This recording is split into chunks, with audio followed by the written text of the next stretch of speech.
Welcome to the SciFi Pubcast. Come for a drink, but stay for the speculation. We're talking cars and science fiction, and there are so many good ones. It's our very own little car show, you could say. So grab a coffee and enjoy the drive. You need a traveler for this one. This is a SciFi Pubcast.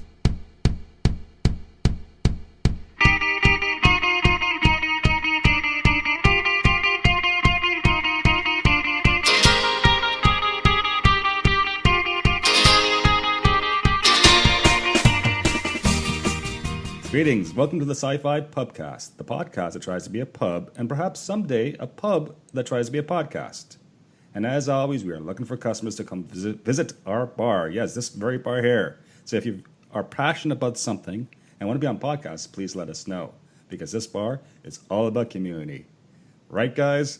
Yeah. Yes. And today, my name's Joel. I'm the pub/podcast owner. I'm looking around and I see my two dedicated, loyal hosts who I do the show with, Carrie Simpson and Derek Beebe. Hi, guys.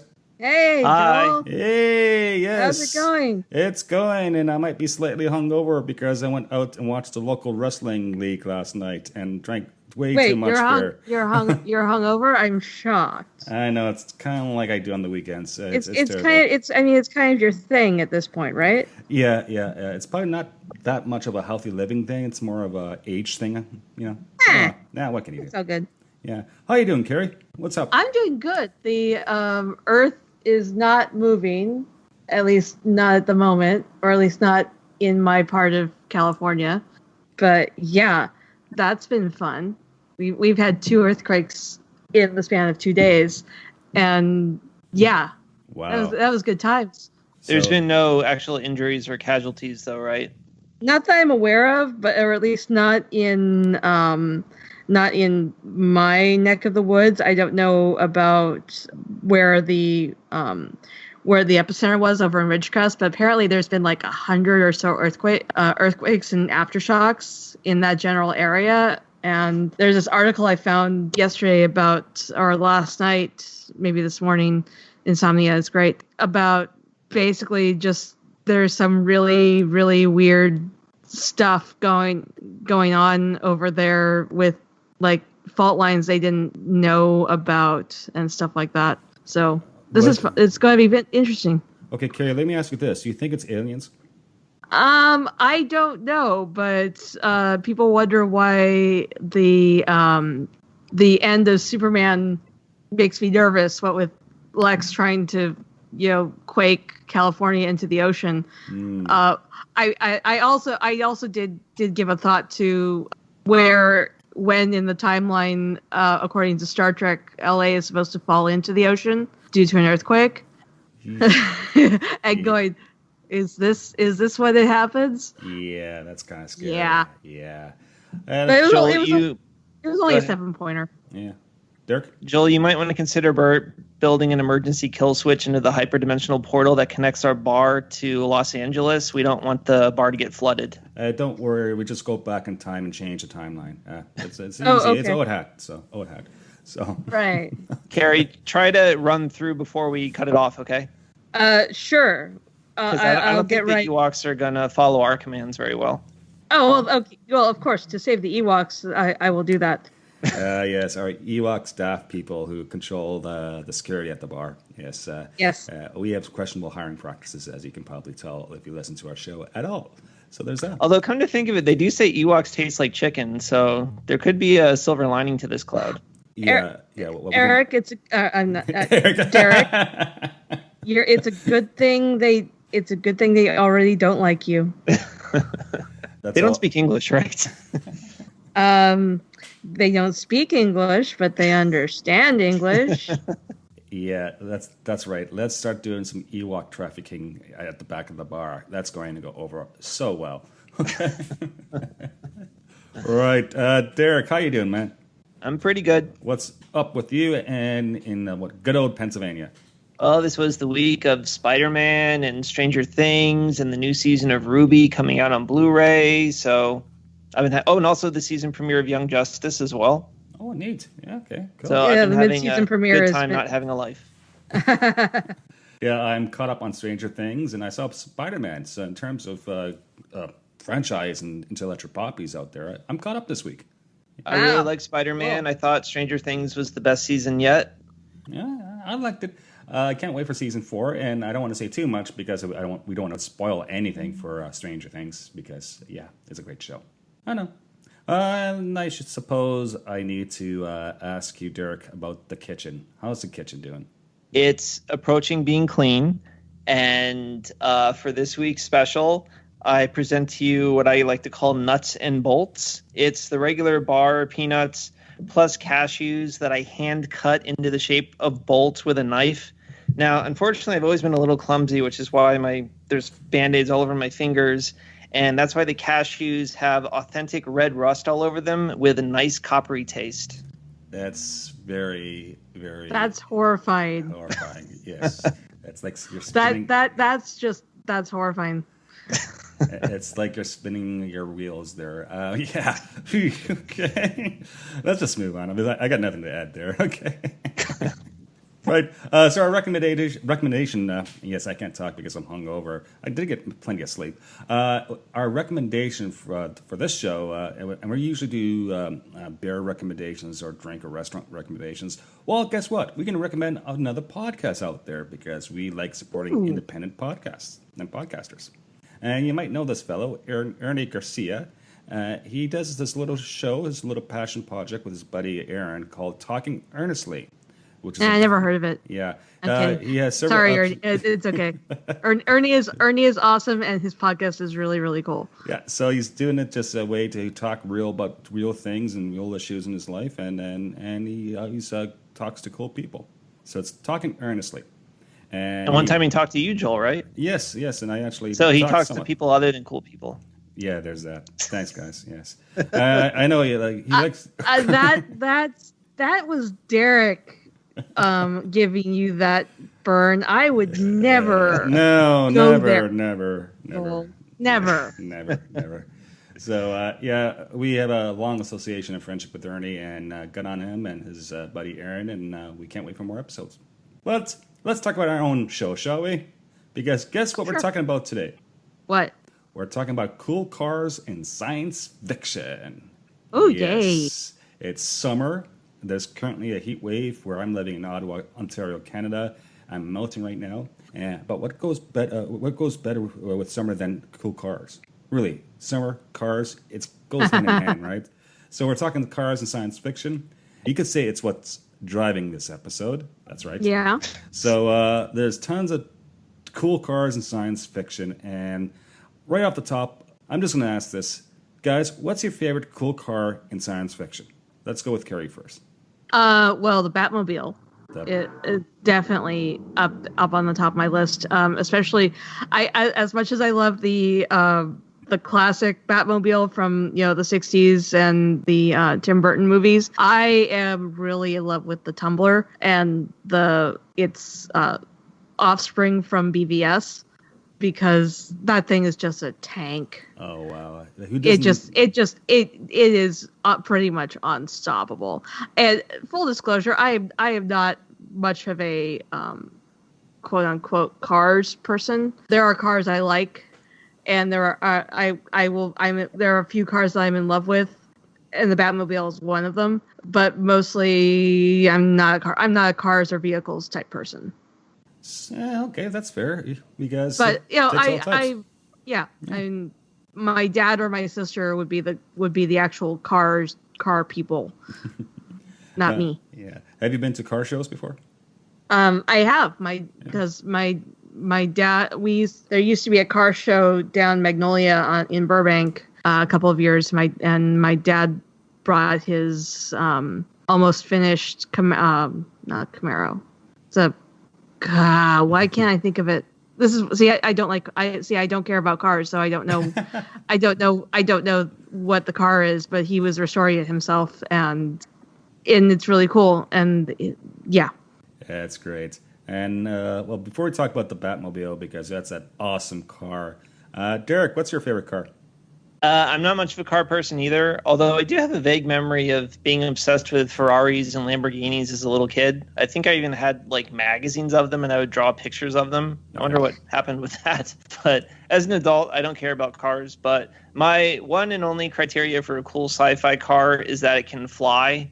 So I don't really know which one to pick, whether it be Lola from Marvel Comics Shield or the Blade Runner flying cars or the Fifth Element flying cars, or like the speeders and Attack of the Clones. Just something that can fly. That's what I want.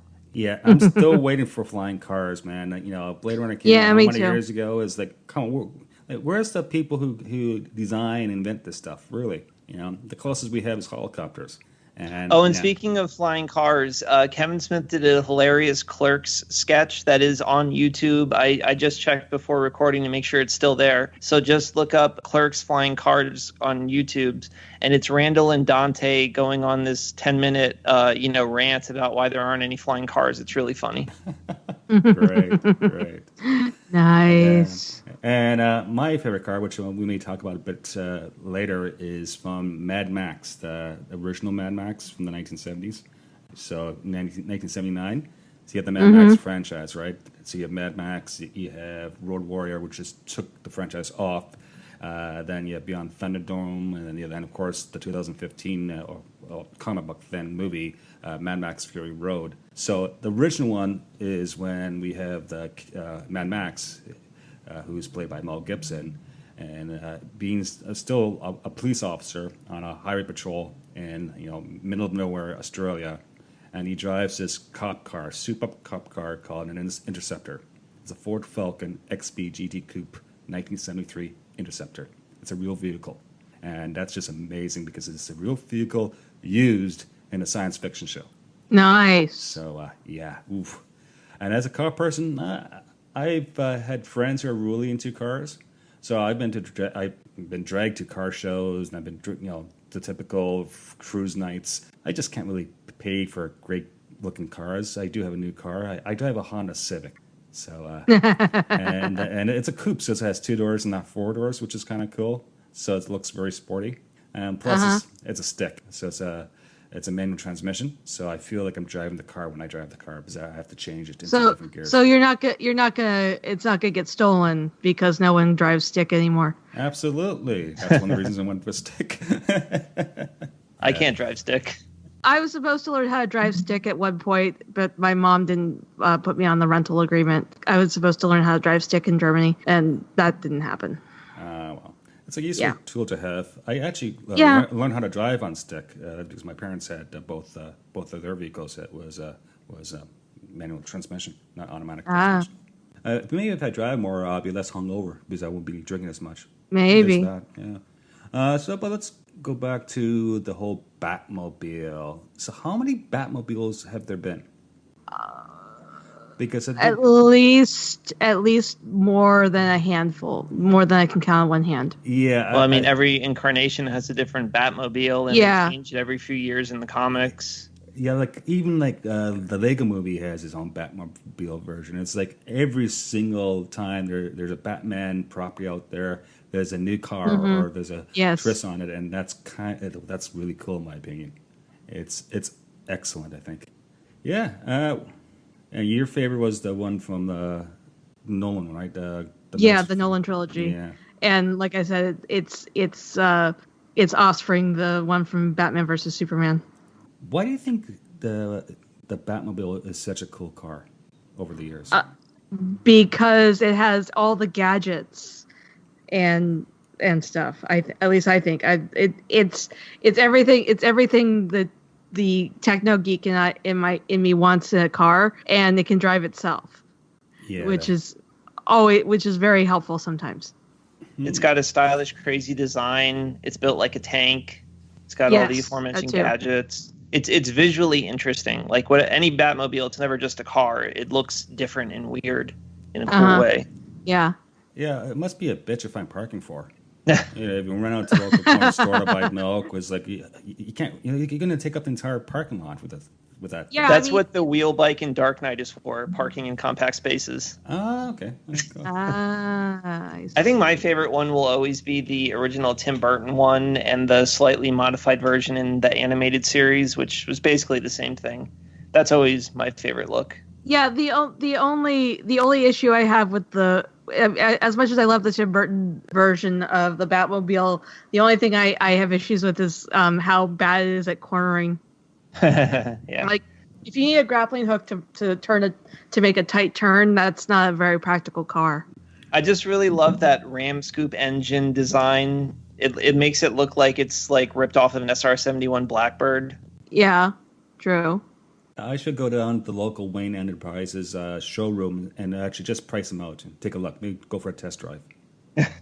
Yeah, I think none of us can afford to even get into that showroom. Yeah. Oh well. Well, maybe when I win the lottery. Actually, I haven't checked my lottery tickets from last night. I could be rich right now. Who knows? So Well, I'll keep my fingers crossed. And just since we're on the DC world, is there any other DC people with like their cool cars? Because I know one woman had her invisible jet, right? Yeah, until she started flying, and then they kind of did away with the jet, which I actually kind of prefer that she just flies on her own. Yeah, true. Oh, take commercial flights, it's probably better for their environment. She did that in BVS. No, Well, that was Diana Prince taking a commercial flight, not Wonder Woman. And of course, Superman doesn't need a vehicle because he just flies everywhere. Yeah, or runs. Or runs, yeah. So there's that. I'm sure he doesn't pay very much for gasoline costs. I don't know if you've seen the last season of Supergirl. Martian Manhunter's ship turns into a car. Again, I don't know what kind of car because I don't remember cars. It was in this last season. They've used his car a couple of they've borrowed his car a couple of times, and they took it to Mars. So only the Mars. Okay. Yeah, because that's where he's from. All right. So it's not like SpaceX and Elon Musk shooting his old car into space as a test, which he did. No, definitely not. No, definitely not. It was a Starman, and he playing a music soundtrack too. It was amazing. Yeah. I wonder where that car is now. It's still floating in space, I suppose. Possibly still on its way to Mars.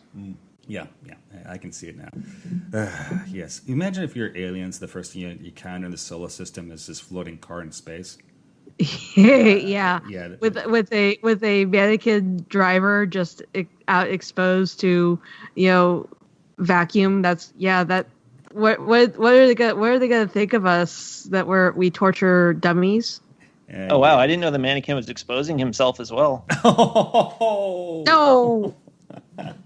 He's driving without any. He's driving a convertible, dude. He's like, never mind. You're talking about car culture. Yeah. Moving on. Let's see. I can never drive a convertible. My coupons would just go flying everywhere. Oh boy. That's not even a joke. I can only roll down my windows a little bit when I start, or else all the loose papers in my car will start flying around everywhere. Well, you obviously need to clean your car out more often. Well, I need the coupons, in visual range, or else I'll forget that I have them. So I generally keep them on my passenger seat. Right. I don't know. Yeah. Saving money is cool, Carrie. Yeah. Okay. Don't drive. Moving on. Moving on. Just a little aside. My own real car, my Honda Civic, it's white in color. I told you it's a coupe zone. It has 2 doors. Looks very sporty. And it's my Star Wars car because I have Stormtroopers, the mats, and I got the shielding on the wheel, on the stern wheel. It's all Stormtroopers. And Nice. I have a personalized license plate. And there's Nice. 2 ways to pronounce the personalized license plate. It's at or AT. Get it? Uh-huh. Yes, I kill myself. Nice. I've had that for years. Yes. Yeah. There's that. So Batmobile, gizmos, tanks, blowing things up, shooting grapple hooks. Sounds kind of like a James Bond car. Yeah, it does. Both franchises have cool cars that can be used as gadgets and weapons and escape mechanisms. And who's better than James Bond at driving cars? That's Batman. amazing. But, maybe Batman. Yeah. Maybe. I don't know. But I think in terms of style, I think James Bond has it if he wants to blend in with at least rich people on, say, in the Alps or someplace cold. That's true. The James Bond's cars usually are better for everyday use, whereas the Batmobile is pretty obvious what it is. Yeah. And who's driving it? And I wonder how Batman gets over international borders if he comes and he drives to Canada or Mexico. Like how does he actually fit through the customs booth with a Batmobile? I don't think he takes the Batmobile out of Gotham unless he's taking it on a plane. Yeah, I know that's what they do for the President of the United States in his armored limousine, right? The Beast. That's all public knowledge and all that. There's a whole operation where they actually haul several of these vehicles everywhere the President of the United States go. Yeah, he just flashes his Bat passport. Ah, right. Mm-hmm. I'm sure he has to declare all his weaponry, his explosives, all that good stuff. It was in Batman and Robin where he had a Batman credit card, right? I try to forget most things about Batman and Robin. I'm pretty sure I remember George Clooney Batman holding up a black credit card that said Batman on it. Yeah. Joel Schumacher. So I'm just thinking about the whole James Bond cars. And I love the one car. I think it's from The Spy Who Loved Me that turned into a submarine. Mm-hmm. I think it's called a Lotus Spirit S1. That's cool. Who wouldn't want to turn a car, drive down on the beach, hit a button, and then just drive into the water and float away and submerge. That would be very helpful. For getting away from stuff. Yes. Yeah. So I'll even take. Sorry, guys. Insomnia is wonderful. It makes me almost as incoherent as Joel and his hangover. There you go.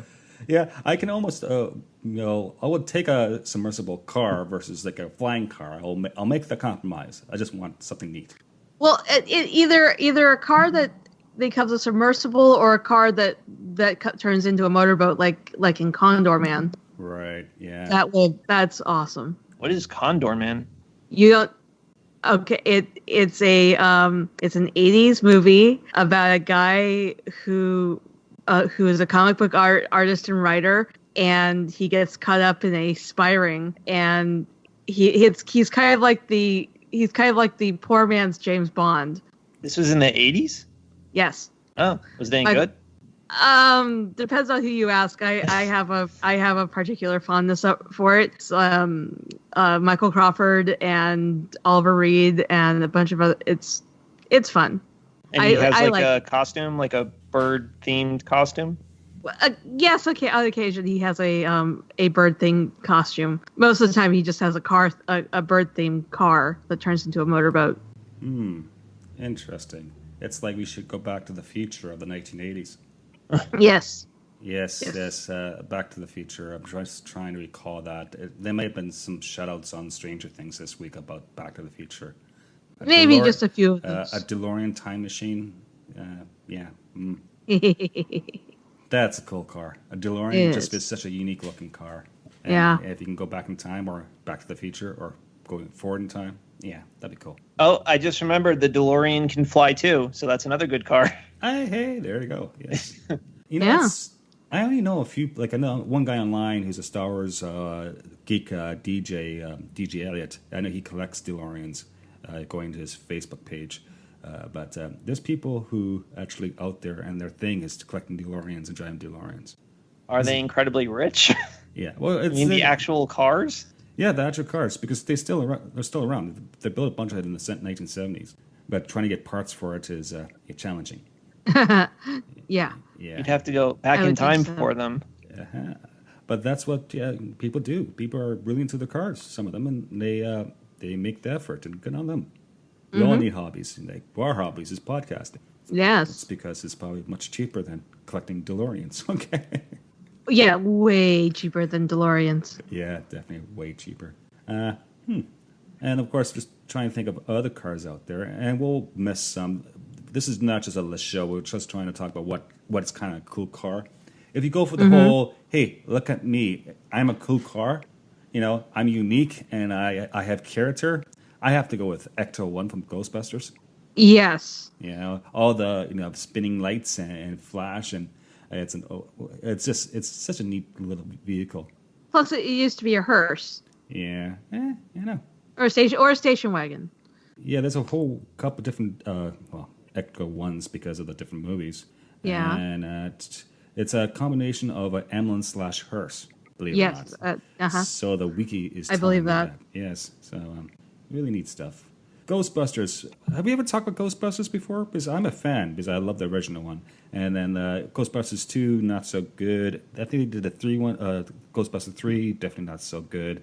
And then, of course, the reboot from 2 years ago, around there. Wait, there was a third one? Was this third one? There was a video game that was basically the unproduced third script. Right, there's that. Oh, and there was a cartoon animated show as well. Well, yeah, there was a cartoon. I watched the cartoon like semi-religiously. Did you guys know that J. Michael Straczynski, creator of Babylon 5, worked on the Ghostbusters cartoon? No, I didn't. I did. I do now. Yeah.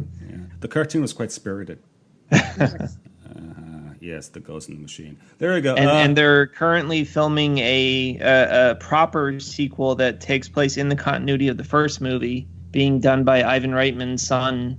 I think his name is Jason Reitman. Yep. And Paul Rudd is going to be in it, so that's exciting. Ooh, yes, nice. And apparently a lot of the cast is coming back. Yeah, I think all the originals are coming back, even Bill Murray, I think. Yeah, everyone. Well, at least everyone who's still alive, except for I haven't heard anything. I haven't heard any news about whether or not Rick Moranis is coming back, but apparently everyone else is. I mean, the only person we're missing is Egon. Yeah, Egon. And what else? There's ones going back to the 1980s. Okay. Knight Rider, or KITT. Yes. That's the show with David Hasselhoff on NBC that ran from 1982 to 1986. Yes. And he fights crime in this artificially intelligent, self-aware car called KITT. Yes. Yes. I love KITT, especially when he gets to be a smart ass. Yeah, it's insane. Yeah, so Knight Industrials 2000, otherwise known as KITT. Yes. Yep. I have never seen an episode of Knight Rider. No? Yeah, I wonder how culturally relevant that is anymore to someone born after 1990 or so. Yeah, well, we have computers and cars anymore, right? Nowadays, so this is how they can play music and stream your podcast or our podcast when you drive. And if you're listening to the show and driving, and that's amazing. Yes, score on that one. But if you know anything about cars, it's only was like the 90s when they start putting computer chips into vehicles. Before that, it was all analog. It was all mechanical stuff. And here comes KITT, which is a big giant computer who's snarky as hell. Yeah. Yeah. Go. KITT. Yes, that's right, KITT. Okay, Derek, I want you to go and stream and watch the entire 4 seasons of Knight Rider, okay? I think I saw a circa 1990s pilot movie that was an attempted reboot of it. I remember. I think I was in middle school, and it took place in the future when Dan Quayle was elected president, and Florida was sunken by a hurricane or something like that. Well, at least it was Florida this time, and not California, because it's usually California that gets shaken into the ocean. Wow. Yeah. Oh wait, there was also a circa 2000s reboot that lasted for half a season that I watched, and I remember the last episode of it had it wasn't a transformer, but it was a transforming car voiced by Peter Cullen, the voice of Optimus Prime. Oh, wow. Because that isn't a ripoff or anything. No, I think I remember the previous reboot that you were talking about, because I think they had 5 different cars that were kind of like offshoots of KITT. Yeah. In that one, and I think they brought back Car at one point. Car was the evil version of KITT. Yeah, I think that was the transforming Peter Cullen thing in the 2000s version. It was like an evil version of him. Maybe. Wow. What's the Stephen King one with the mad truck? Christine? It was Maximum Overdrive. Maximum Overdrive. Yeah. Oh, we have two of them now, right? Yeah, Christine was the car, and Maximum Overdrive was that evil truck, right? Yes. Yeah, with the Green Goblin face on it. Yeah, and I know because AC/DC did the soundtrack. Yeah. Nice. Yeah, I remember that. Yeah. Highway to Hell. Okay. What else is there? Oh, sticking with the 1980s, Transformers. You mentioned that. The whole Autobots, bots. Optimus Prime, Bumblebee, the rest of the gang. I'm not really. I wasn't too Transformers as a child, and then I quickly grew up. I was. So I really was not as much as some other people I know, but yeah, I was into Transformers and was semi disappointed every time my parents got me GoBots instead. Although I had a fairly decent combination of both GoBots and Transformers by the time I was grown out of toys. So yeah, it all worked out. There's apparently 5 different waves of Autobots, and Optimus Prime and Bumblebee is just part of the first wave. Who knew? Yeah. We should research that and do like a PhD dissertation on it. It's probably wonderful. Oh. Yeah. Well, I know. Obviously, there's been a million cartoon series of Transformers. So I know, like the original '80s cartoon was called Generation 1, and then they just kind of were constantly now it's called Generation and sequels and. Well, now it's called Generation 1. It was just called Transformers originally. Well, yeah, I mean, back then they didn't, just like they don't call World War I that in the moment. Oh yeah. But yeah, I have the vaguest childhood memories of watching that cartoon, but not very well. Mm. And I'm one of the few people who actually enjoys the Michael Bay movies. Oh, I'm so sorry. I didn't like the I fourth don't one, hate but them. I'm not a fan. Well, they look great. Yeah. Just on a pure visual level. Yeah. I mean, there's so much detail. You can actually see the robot's testicles, Yeah. Okay. Moving on. Yeah, please, let's move on. And enough of this nuts and bolts stuff. Okay. Star Wars land speeder. Who doesn't like to sell your old clunky land speeder for some money to book passage off world? Yeah, sure. That's one. Sure. I mean, if it's an out of date model that you can't get any money for, sure. I guess that works. Yeah, like a land speeder X34. It's almost like I looked this stuff up. Amazing. Yeah, exactly. Would you consider a pod racer a car? Sure. I would. It's a former car, and it kind of flies, right? Like a land speeder. Yeah. Yeah, definitely do. I love the pod race. That's an amazing sequence. Yeah, it's an amazing sequence, and there's been tons of video games on that, right? Uh-huh. Yeah, so there's that as well, and who doesn't like a good race video game? I do. My favorite ones are the ones from the opening of Attack of the Clones, though. The ones that look like, souped up 50s cars, but they can fly through Coruscant. Those are cool.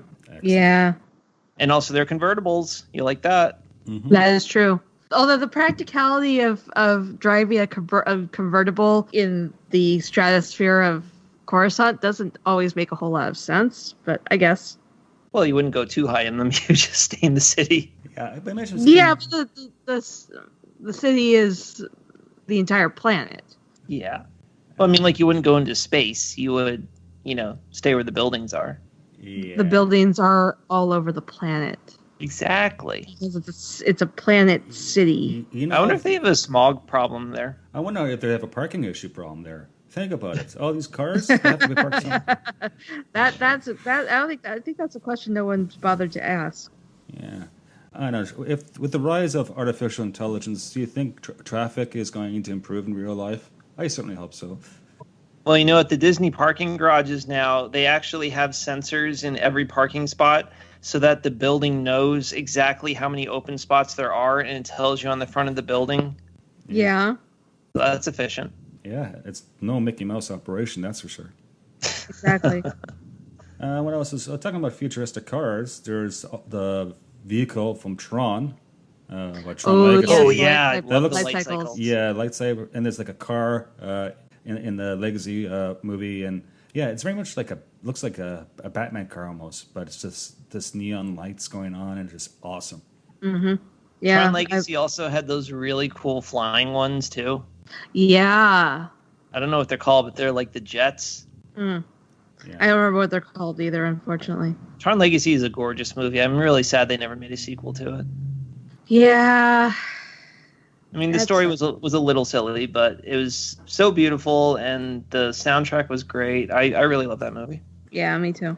I could take one of these cars to like a car show, but I would be in the real world. It's not going to be digital, so that'll be a problem. Yeah, that would definitely be a problem. Right. And let's talk about stuff I'm fond of talking about, which is 1980s comic books. Okay. Because, of course, on the last show I mentioned Judge Dredd a lot, and this time around I'm going to mention Tank Girl. Who doesn't remember Tank Girl and her tank? I've seen bits and pieces of Tank Girl. I have not seen the whole movie. I've seen it, but not recently. At some point.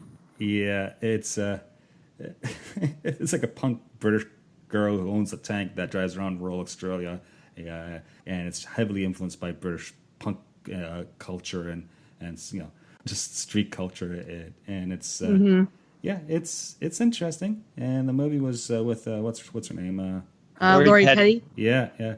I'm still trying to get a copy. I haven't seen that movie since it came out.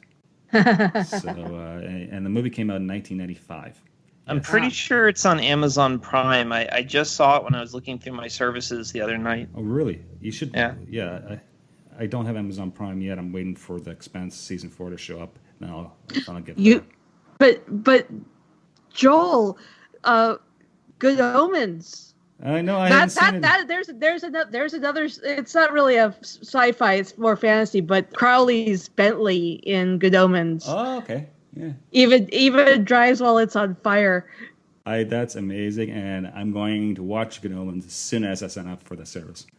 I can confirm Tank Girl is on Amazon Prime right now. I'll definitely see it because it has Malcolm McDowell in it as well. McDowell? Malcolm McDowell. Yeah, that guy. Yeah. Naomi Watts is in that? Oh, yeah. Oh, wow. Ice-T? Yeah. He plays a dog. Oh, God, yes. Tank Girl. I love punk. It's not even cyberpunk. It's punk. Yeah. And the design of the tank, it doesn't look like a regular tank. It looks like something out of animation because it's based off the comic book. But of course, if we are going to talk about cars and science fiction, we have to turn to a certain class of movies, category of movie you could say, that has some of the best vehicles ever in science fiction. And of course, let's start with the most important one of these movies. It's a little-known Mel Brooks movie called Spaceballs. Yes, the Winnebago. The Winnebago, yes. Eagle 5, it has a name, Eagle 5. The flying spaceship Winnebago, which is a 1986 Winnebago Chieftain 33. Yes, who knew these things? Yes. I wonder how much gas that one uses. Oof. Well, I mean, we know Lone Star should have put more than $5 worth in if they were going to go into hyperactive. But yeah. But I mean, he did end up with the liquid Schwartz at the end. I love Spaceballs. I have it on Blu-ray. And that's just my favorite Mel Brooks movie, but it's definitely up there. I think it's probably my favorite Mel Brooks movie. And there's also a famous van, which I've actually seen at Star Wars Celebrations, just parked there. The van from Fanboys. Fanboys, if you know the film, came out in 2009. A bunch of Star Wars fans. I have not seen it. I've heard of it. I have not seen it. It has its moments. It's directed by Kyle Newman, of course. It has such people in it like Christine Bell. She's very popular nowadays. And of course, I am going to butcher some of these names, but the Canadian Jay Baruchel? Baruchel? Baruchel, yeah, the guy from Montreal, that guy. And like Dan Fogler, Chris Marquette, and Sam Huntington. So nice. Definitely watch Fanboys if you're into cosplay or into fandom at all. I'm not going to say it's a perfect film, but it's a buddy road film and it's fun. It's a buddy road trip movie. Yeah, and okay. Yeah, so I wouldn't suggest watching the movie while driving. That would be bad, but definitely catch the movie. You shouldn't be watching stuff while driving. Yeah, bad.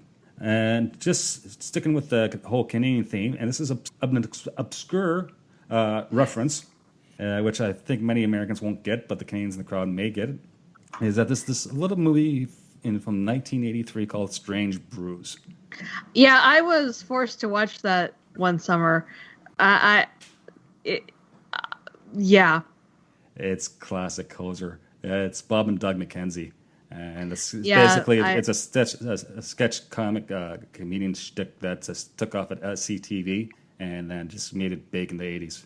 Oh, I'm aware of where it came from, but it's just like I didn't get it. You didn't get it because it was nonfiction. It was a documentary. That's how Canadians are. Eh? The only part I remember is them being trapped in a vast brewery to drown to death, and they drank the entire tank of it, and then a fire started, and they had to piss out the fire. Yeah, well, what about the hockey game too, Wow. right? The hockey game with the white stormtroopers and the black stormtroopers. That's a takeoff. Oh boy. Yes, that's right. It's about beer in Canada, and so yeah, I have a big place in my heart for that movie, Strange Brews, Tom and Doug McKenzie. Yeah, perfect. Rick Moranis and Dave Thompson. And of course, in the They're movie, they did this own like mini science fiction short in the film where they basically soup up their bad orange van and they added like a cone to the top to the front of the van, and they used that as this van from outer space. You can Google this stuff. Highly recommend. Okay. Yes. Cool. That's the rabbit hole I went down. Yes. All right.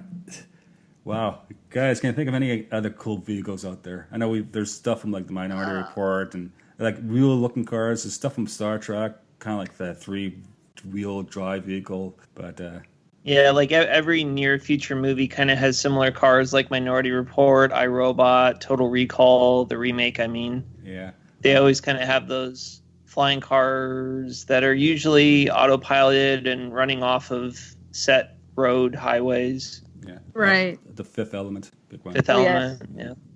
I like the idea of a road culture, right, or a trip culture. So we have to get from point A to point B for some sort of event. Let's grab some friends and let's take a week or two off and just go cross country. Right. Yeah. Yeah, there's something to be said about that. And it's the season because it's summer. It is summer, yes. And I will be staying home for most of it because, yeah. Yeah, just in case California does break off North America and falls into the ocean, feel free to drive out east anytime you want. Okay, Carrie? Yeah, sure. Assuming I haven't been swallowed up by the earth or the sea, I will keep that in mind. There you go. Yes, and of course, I know what makes a good car for science fiction: the ability to fly, gadgets, style. What do you guys think? Yes. Flight. Yes, flight. All flight. Yes. All of the above, plus the ability to plus a decent autopilot because there are times when you just don't want to do the driving yourself. True. That's really true. Okay. Any last thoughts? I don't think so. Well, that autopilot sounds really good right now because I could sleep on my way home. Yeah. There have been days when that would have been very helpful. Yeah, autopilot and I don't know. Hey, when do you think we'll get flying cars? I have no idea. In my lifetime, mind you, I'm Possibly not. I'm old enough. I think we're old enough. We're probably not going to be in our lifetime, but maybe the kids will get I'm it. not that much younger than you, Joel. So Yeah. we're I think possibly not in our lifetime, but we could be wrong. Yeah, there's that. We can hope for it. Maybe Yeah. the aliens would give us the tech for that. Only the good die young, so maybe I'll get to see them. Great. That implies you're good, Derek. And No, it means that I'll live longer because I'm not. Oh, right. I'm still trying to get the whole sorry. felt in the life business and like live forever. So Because that always works out so well. See, like every episode of Star Trek where that was a thing. yeah, it doesn't work out very well, but I can still try. Yep. Okay, well, let's close our doors, but before we do that, we need to do our social media plugs. Yay! Oh, yes! Plugs, Yay! plugs. Discord server, join our Discord service. Why? Because that's where we hang out. It's like a chat room, basically, with different channels. Everyone is welcome to join the Discord server. You can find an invite on our social media.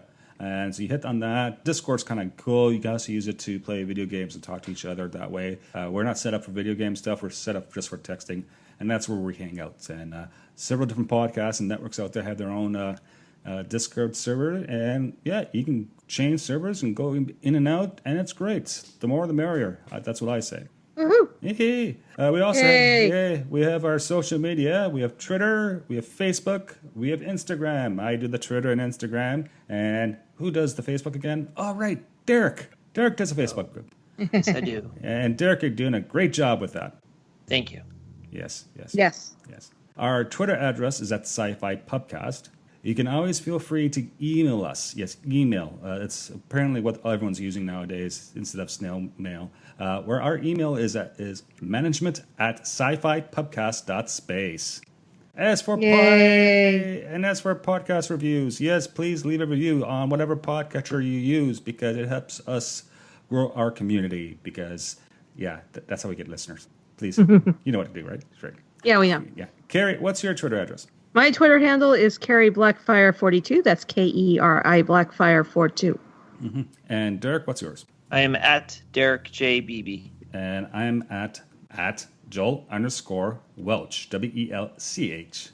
Right, we're going to shut our doors. Please make it home safe, our dear listeners. And it's closing time. We'll see you next time. Take care. Bye now. Bye. Bye. Music provided courtesy of Logan Rathbone. Podcast logo by Drew M. Copyrighted Joe Welch. Listen responsibly, and we can't wait for your next visit to our fine establishment. Cheers.